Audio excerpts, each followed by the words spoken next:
Christian Parenting.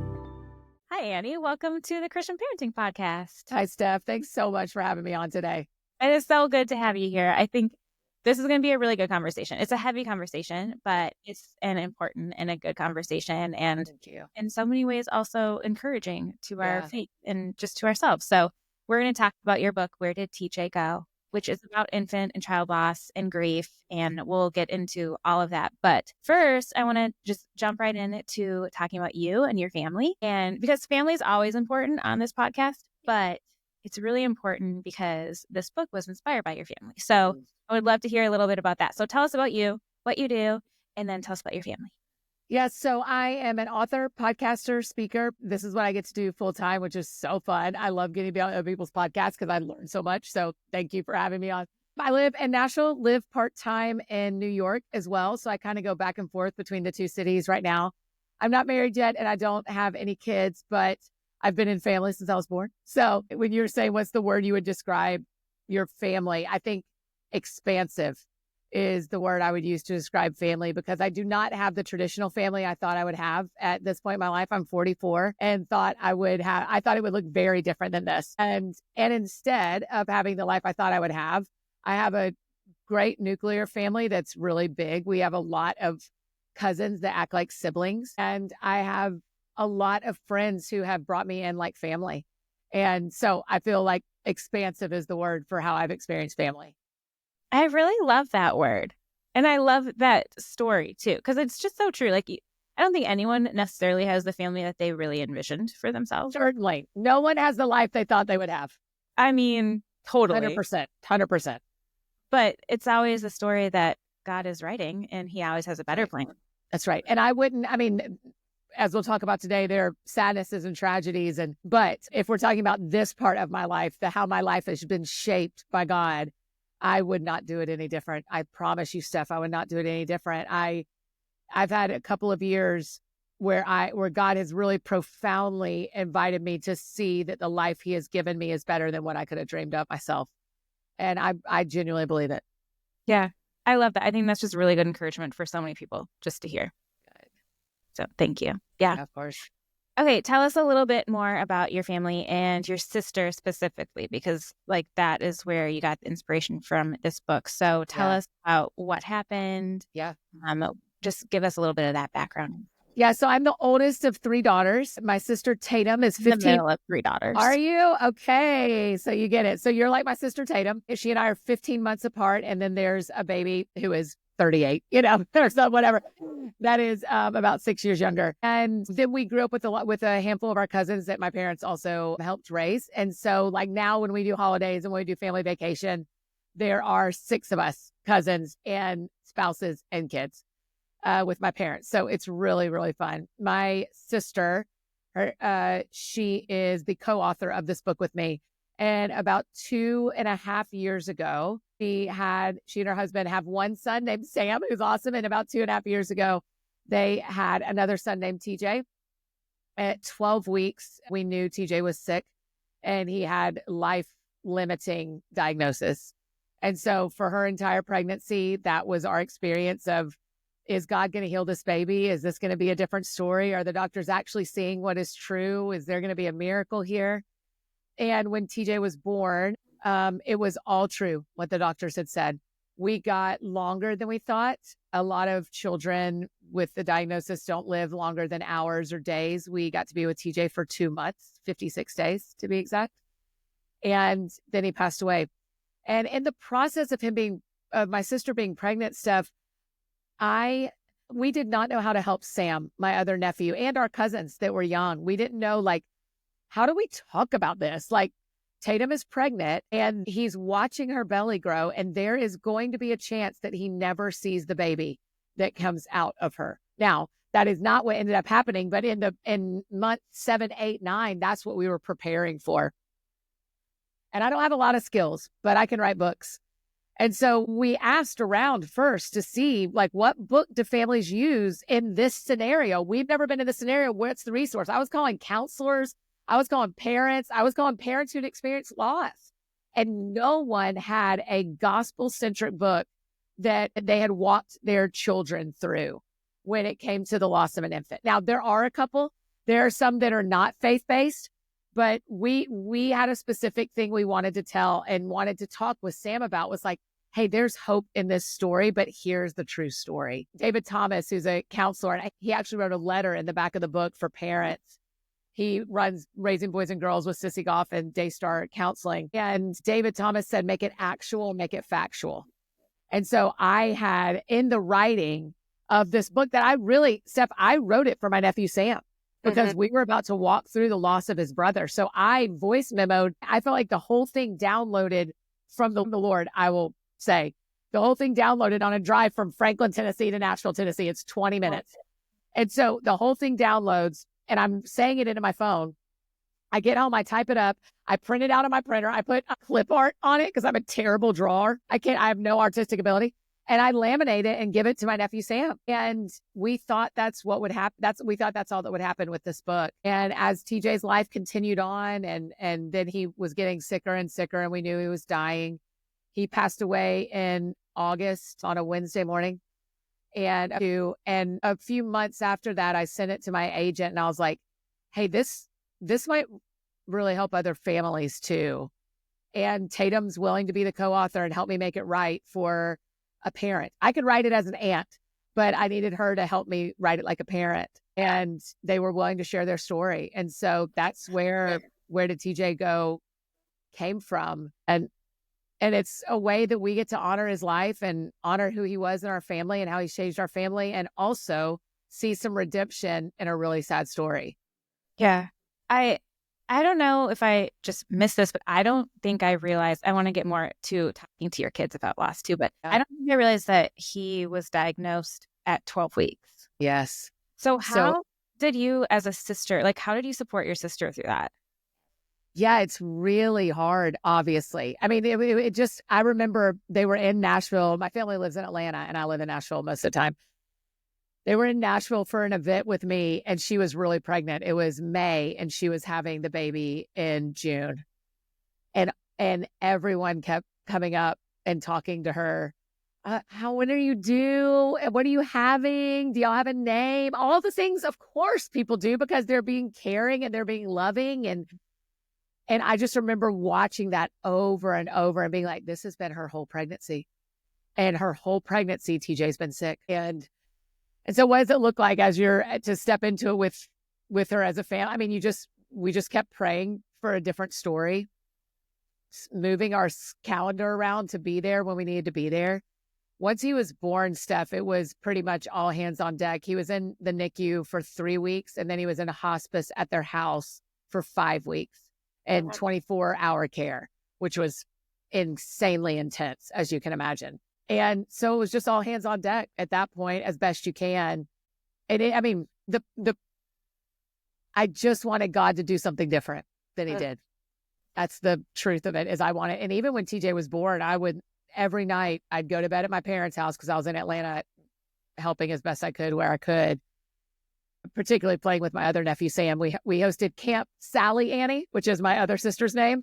So the whole time TJ was in the NICU and Tatum and Jacob were at the hospital, her husband, we had Camp Sally Annie. So I bought an inflatable pool. I mean, that camp is not sustainable financially or energy-wise, but it was very fun with the 2-year-old for a couple of weeks. But I mean, I would lay in bed every night and be like, Jesus, he's not dead yet. You can change this. You can fix this. Like, what are you doing? You can do this. And he did it. And that was the hardest part, is walking with your family through where we're all believers and we've all given our lives to Christ. And to walk through what God could do and he didn't do was really hard. How are you reconciling that now? I feel a lot of strength around what we're taking back by making this book, not just for Sam and our cousins. About 2 months after TJ died, I got a sword tattoo. And part of it was because I was like, oh, if this is a war, you have awoken me. And so some of that is my reconciling of like, now I know what we're working with. And I'm not sure I knew what we were working with before. And now I know what we're working with. And so every copy of this book that lands in the home of a family that needs hope and help is a defeat for the enemy. And I love that stuff. I love that. So that's some of my reconciling is I have a better view of the war we're actually in. Personally, between me and Jesus, it can be hard some days where I go, man, what do I do with you not doing what seems to have made a lot more sense than what happened? But he said, I mean, I'm sure your life has allowed this too, where you go, explain to me why you did what you did. Oh, you're not going to explain it to me? Okay, well, then I'm going to bring it up probably 55 more times this lifetime. And then, and so it just is, I mean, there's just a bucket of things that don't make sense to me. And TJ is a large part of that part of the story in my life. And we're the lucky ones because we have a hope. Can you imagine? No. How do people if this is what the world is like and there is no eternal hope, what is humanity about? What is going on? What a disastrous thing to have to be a person if there is no hope beyond death. I don't know how they do it. Maybe non-believers are stronger than me because I don't know how you do it. But thanks be to God that I've never had to know how to survive the death of a child without the hope of Jesus. I've never had to experience that. I mean, it's hard enough to just get through every day sometimes. I struggle through breakups, Steph. I mean, are you kidding? Like, I'm crying my way through a breakup and needing the hope of Jesus. That isn't even the death of a sibling or a spouse or a kid or a parent. I mean, it's a breakup. So, yeah, life is hard enough. Life is hard. The in-between massive traumas are little T traumas all the time. Oh, yeah. And without the hope of Christ, I don't know how they do it. Yeah. No, it's true. But I can't even tell you how many times, and I kind of told you this before we started recording, but I, just being in the field that I'm in, can't tell you how many times people have said, hey, my uncle died, or hey, my cousin or my grandpa died, or someone died. And what I need to talk to my kid about this. And like, give me a book. Yeah, that's it. That's it. I mean, like so many times, even just today, I was telling them about this interview and they're like, I can't wait to give that book to my sister who just lost a baby so that they can read it to her son. It's just a needed resource because there are books out there, but there aren't that many that really just like head on say, this is what happened and this is our hope. And this is, this is ABC. This is it. Because I think it can be really easy to kind of gloss over grief and death and loss when it comes to kids. Because you're like, oh, they're little. They're okay. They're resilient. Their kids are resilient. They'll that's figure right. it out. But why is it so important to talk to our kids about this? Like David Thomas said, what do you say? Direct actual and factual. Actual and factual. Yes. Why? Why? Well, one of the things Tatum says is that when she wants families to have this book because she didn't have the strength or energy to come up with the start of the conversation every time.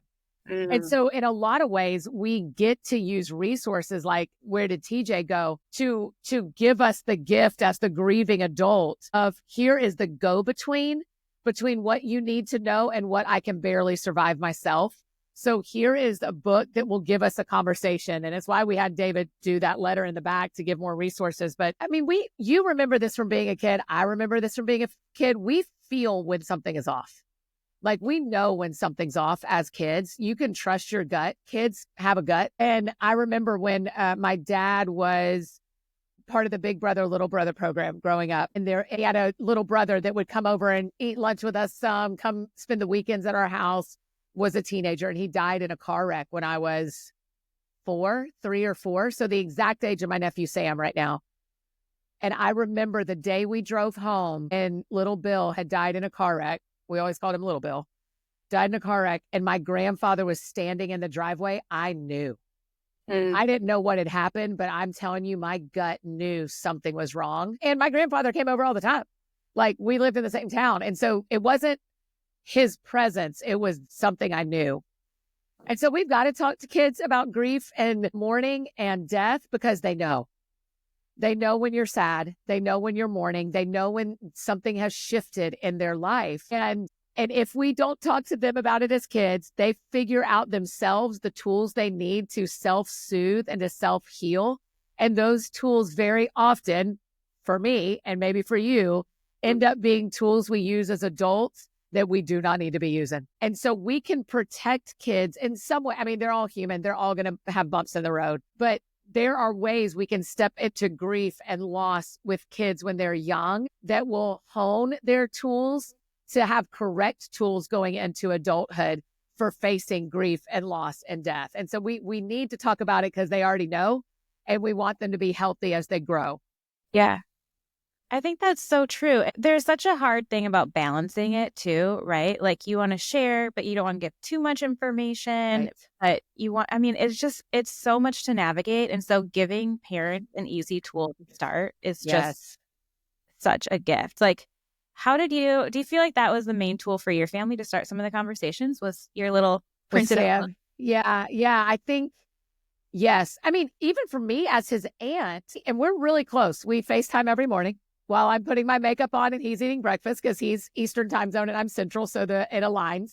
Yeah. So we're really close. And he's close with my other sister, Sally, as well. And my parents, he's an active part of our lives. And I wanted to talk to him about TJ. But my dad said at TJ's funeral that if crying over TJ was an Olympic sport, my dad and I were gold and silver. And it's true. I could barely communicate about him without tears, but I wanted to be a trusted parent and adult voice for Sam.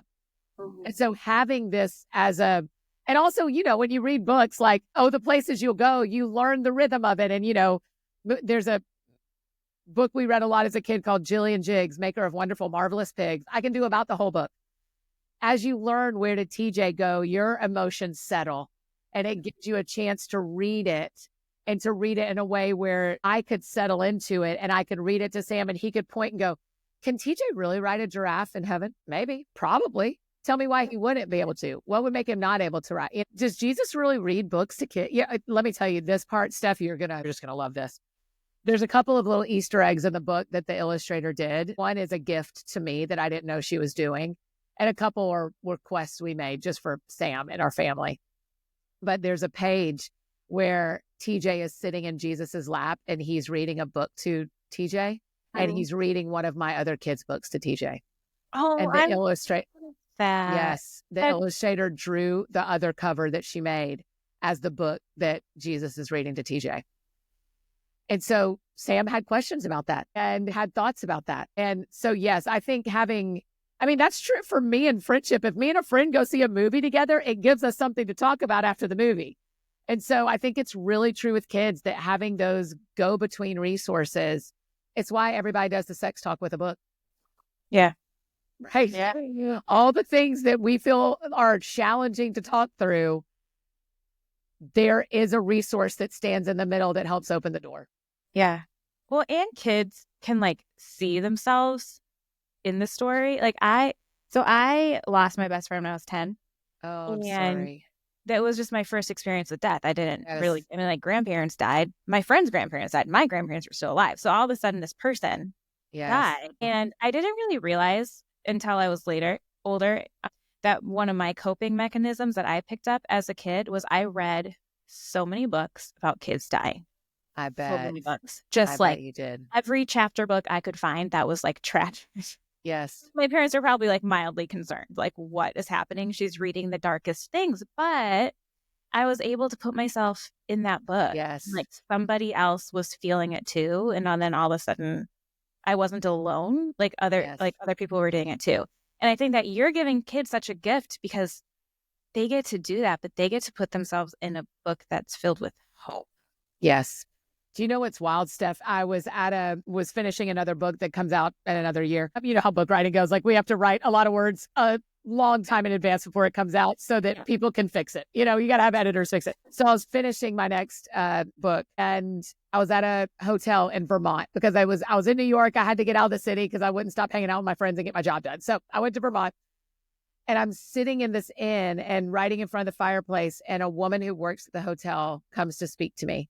She says, I heard you're writing, what else, And so I tell her about the TJ book and she says, 32 years ago, my daughter died. Tells me the whole story, tells me all about her daughter, tells me her name, tells me the story, and says, I can't wait to read that book. And you think, oh yeah, she needs to put herself in this book too. Yeah. Even though it's been, and then of course, it just made me tear up. So we talked for 8 minutes. I mean, she's not there very long, but it's so meaningful to me that she would share that story with me. she leaves and comes back with a tray of cookies and muffins. If you're hungry, I thought you might need some. I mean, how tender, right? That she's like, just needed to tell her story and then wanted to bring me cookies. And both of them meant the world to me. But there are so many of our friends listening who maybe had a miscarriage a decade ago or who lost a child in a tragic way within the last 20 years. And they need to sit in this book and go like and see themselves. One of the things Jenny Poe did, who's the illustrator, that just was incredible, is there's kids all over the scenes in heaven. And so there's a world where there's a kid on a page that looks just like the kid that you don't have with you on earth anymore. And so it's those little nuggets all throughout the book that go, oh yeah, I wonder if that's what my kid's doing. I wonder if TJ and my kid are friends. I wonder if they're riding giraffes. I wonder if they're riding bikes. I wonder what they're doing, you know? And I think we need that. We need to put ourselves in books like that. I did the same. Yeah. Okay. Let's talk about the hope of heaven. Yeah. Let's talk about heaven, which is why I love this book. It points us there. It points us to the truth of that. So how do we talk to our kids about heaven? Because obviously we don't really know what it looks like. Are there giraffes? I don't know. My brain, sometimes my kids will ask me and I'm like, well, let's talk about this. And I'm like, stop. Yeah. The thing we know is we know there are trees, right? Because there's a tree in the end. And we know there's a new heaven and a new earth coming. And so very often what I have studied and what I think, what I've read, is there's a lot of what we see now that will be part of what we see. So gardens make a lot of sense. And I mean, streets of gold, right? Like there's enough descriptions that we can picture something. The fun part will be we can't picture everything. Yeah. But if people are healed, if there are no more tears, if we are the bride of Christ, there is still and when Jesus was resurrected, he was in a new body. Mary didn't even recognize him for some reason, right when she saw him. So there is something about resurrection. There's something about the thing after death that we look enough like us that we're us, but there's something that's different too. Every tribe, tongue, and nation will bow before him. That means we still look like our tribe and still speak our tongue and we're from our nation. And so there is going to be variety in us in heaven as well. So for me, when it came to writing and dreaming up, what are the things that TJ could be doing in heaven? I took all the weaknesses that cost him his life on earth and I strengthened them in heaven. So his lungs, his heart, his eyes, the things that were not strong here, his muscles, all that to me in heaven will be strong and will be strengthened. And so he does ride bikes and climb trees and, our kids in heaven, I don't know. But Jesus said, come to me like they come to me. So there's something about our childlike nature that is going to remain important forever. So to me, it's fun to dream up and to think about and to come as close as we can to what we theologically know. Will we ride giraffes? I certainly hope so. I certainly hope there are animals. Animals feel too creatively interesting of what God has done to be this part of earth that we don't see anymore. And I mean, you read in Isaiah the visions of the angels and what the angels look like, and they have heads of lions and they have wings like eagles. There's a version of all this there. Like God made eagles because he had angels that look like eagles and he gave us an earth version, right? So it is all there in scripture.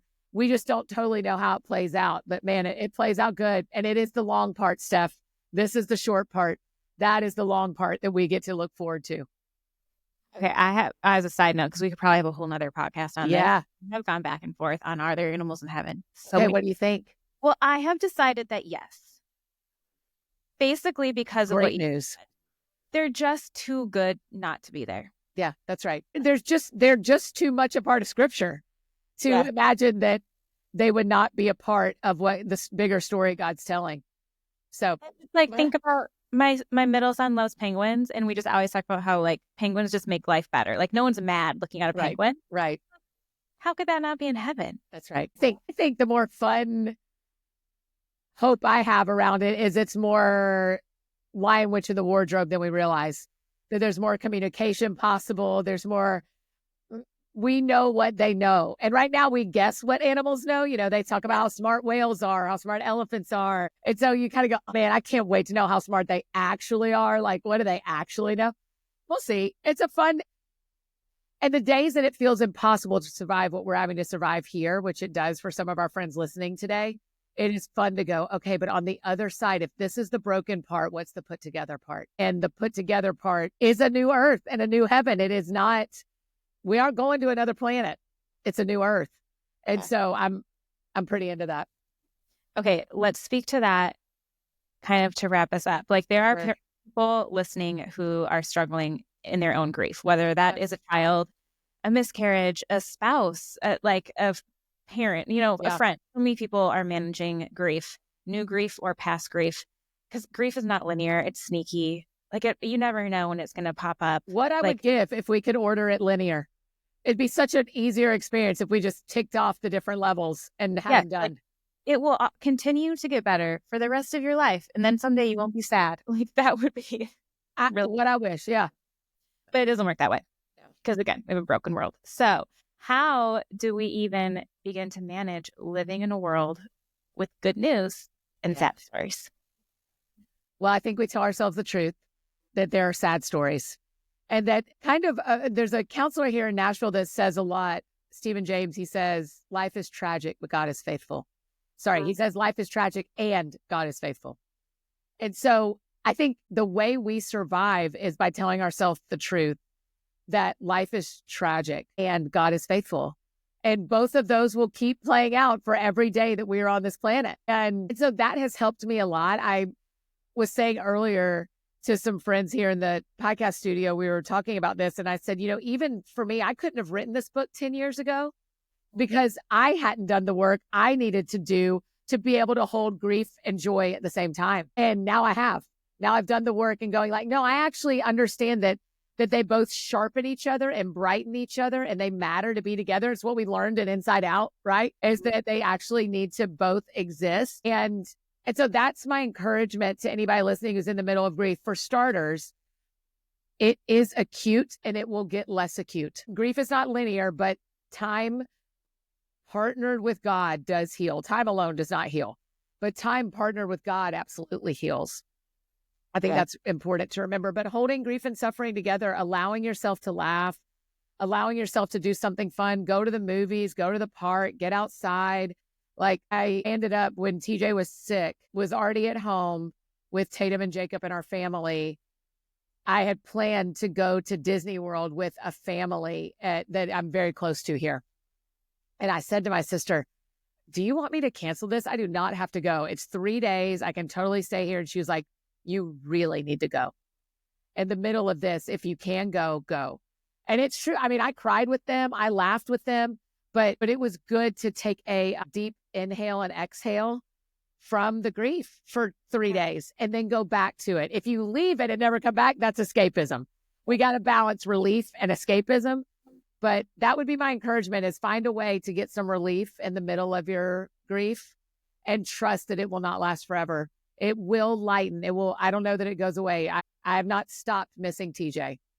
And so I don't know if it goes away, but I think it morphs and lightens. And then at some point, like with us 2 years later, it takes on a really important purpose that may help a lot of people. Yeah. When my friend died, I was laying on my couch, just a mess. And my mom came in and she took a piece of paper and she wrote on it, she wrote TTT. And she said, things take time. Wow. She said, this will never go away, but it will get better, but it's going to take a long time. And God has redeemed my story. God has redeemed TJ's story and made it into good. Yeah, for that's right. his purpose, because he's faithful to do that. And that's where the hope is. And I love that you focus on that and point people to that. It's just so valuable and so needed. Yeah. I really appreciate that stuff. Yeah. Well, thank you. We're coming to an end on our time, even though I wish that we were not. But to wrap us up, I would love for you to share what you already shared so many good things, but what is one thing that you want every parent to know when they leave this podcast? Well, I'm going to cheat and do two. That's fine. I'm going to do one on topic and one off topic. The on topic thing I would say to every parent is you're allowed to grieve too. You're allowed to grieve too. There's ways to do it in front of your kids and not do it on your kids. As they say it, Raising Boys and Girls, David and Sissy say you can do it with your kids, not on your kids. There's a way to do that. So you're allowed to grieve too. You do not have to push through on behalf of saving your kids from sadness because you aren't actually saving them from sadness. You can't. And so I would say that matters. And then from my specific seat as an aunt and as a not married yet person, the other thing I'd say to parents is let us in. Your single friends want to be a part of your village. Let us be a part of your village. Like, let us be a part of, invite us to things, invite us to dinner, invite us to the plays, invite us to the musicals, invite us to the sporting events. Like, don't say no for us because you think we don't want to be there. Many of my single girlfriends, particularly late 30s and up, we recognize that we have the opportunity to step in and do some of the mothering we've always wanted to do alongside our best friends who are parenting their kids. And so we have the gift of mothering, and some of my friends that are dudes have the gift of fathering, and they want to do that. And we want to be a part of what's going on in your family and in your world. So invite us in. Let us be part of your village. Thank you so much for saying that. I think my brother-in-law, he is single. He doesn't have kids. And he is like the light of my kids' lives. Like he's involved. And my kids are pretty young, but I'm like, I know someday they're going to call up Uncle Spencer over my husband to talk something through. Right. That's right. Like, it's so important that he is in their life and has so much to offer. Yeah. So we have to make space for that and not feel like we're burdening. That's right. Don't assume you're burdening us. Trust. The reality is you have to trust the single people in your life that they're healthy enough to say no.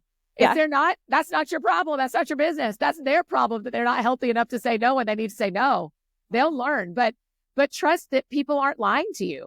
When you ask, do you want to come to dinner? And they say yes, they have factored in that you have children. Yeah. And they love them. For them being kids. Yeah, that's exactly right. I love it.